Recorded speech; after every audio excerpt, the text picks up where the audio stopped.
Assalamualaikum warahmatullahi wabarakatuh. Kami dari kelompok 5, mata kuliah Arsitektur dan Organisasi Komputer, Prodi Teknik Informatika, Universitas Mercu Buana.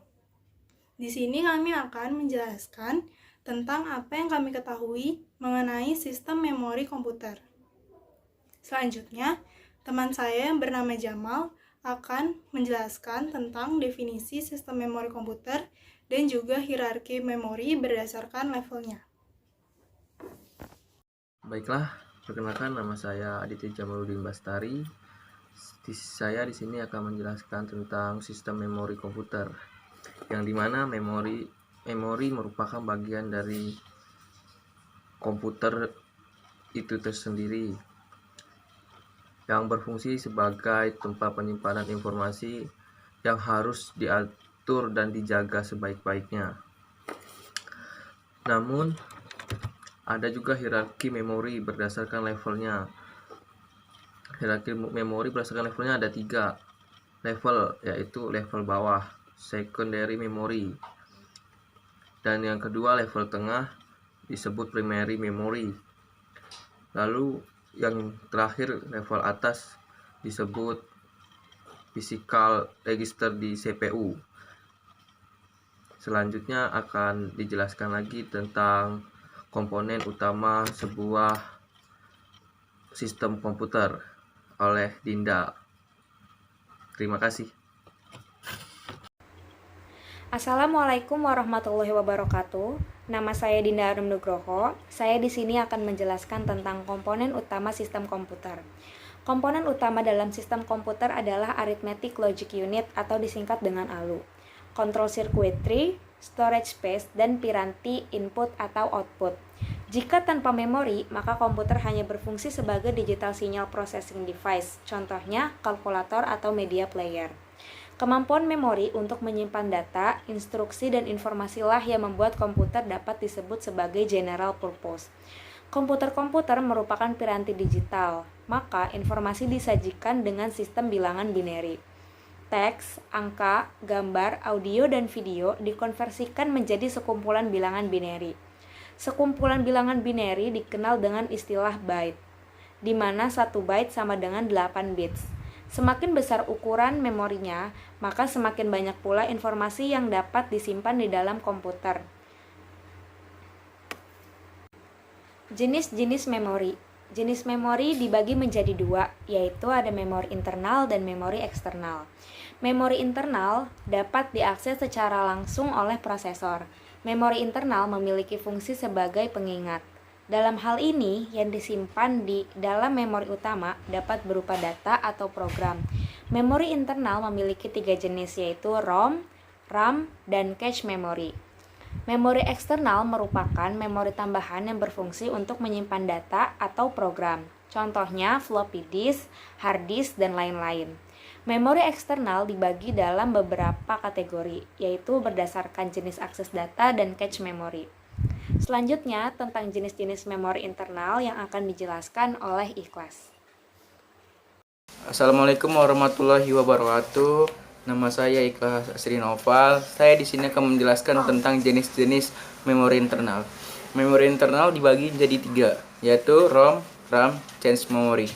Nah, saya akan menjelaskan tentang ROM. Jenis memori yang ROM adalah jenis memori yang isinya tidak hilang ketika tidak mendapat aliran listrik dan pada awalnya isinya hanya bisa dibaca. Kedua, RAM. Jenis memori yang bisa isinya dapat diganti-ganti selama komputer dihidupkan dan bersifat volatile. Ketiga, cache memory. Memori berkapasitas terbatas. Memori ini berkecepatan tinggi dan lebih mahal dibandingkan memori utama. Kategori memori eksternal. Berdasarkan jenis akses data. Jenis akses data itu dibagi menjadi 2. Pertama, DSSD atau disebut Direct Access Storage Device. Kedua, SSD atau Sequential Access Storage Device. Kedua, cache memory. Cache memory itu dibagi menjadi 4, yaitu punch card atau kartu berlubang, kedua magnetic disk, ketiga optical disk, keempat magnetic tape. Selanjutnya ada berdasarkan jenis akses data yang akan dijelaskan oleh DK Friensa. Assalamualaikum warahmatullahi wabarakatuh.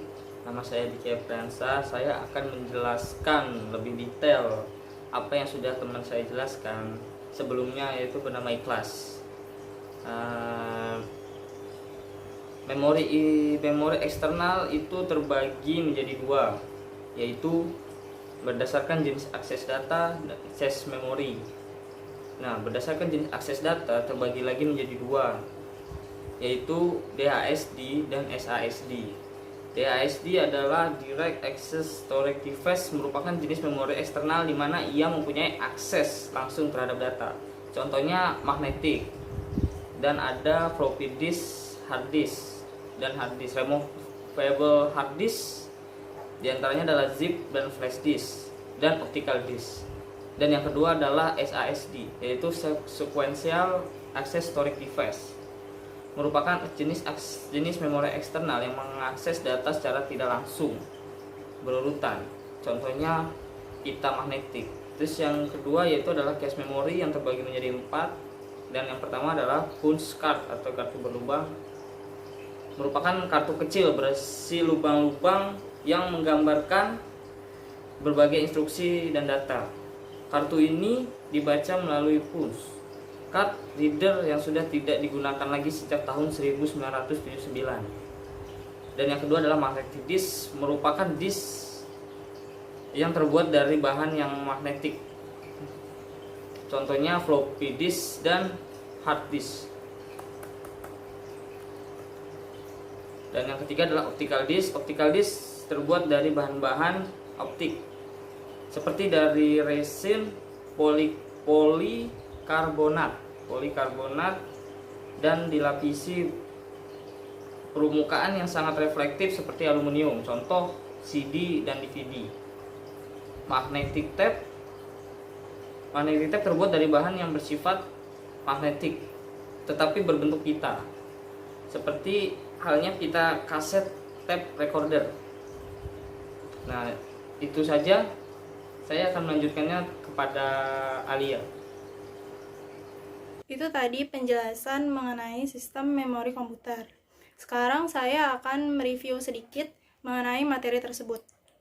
Jadi, sistem memori komputer itu adalah suatu bagian dari komputer di mana fungsinya adalah untuk menyimpan semua informasi yang ada pada komputer. Sistem memori komputer ini memiliki 4 komponen utama.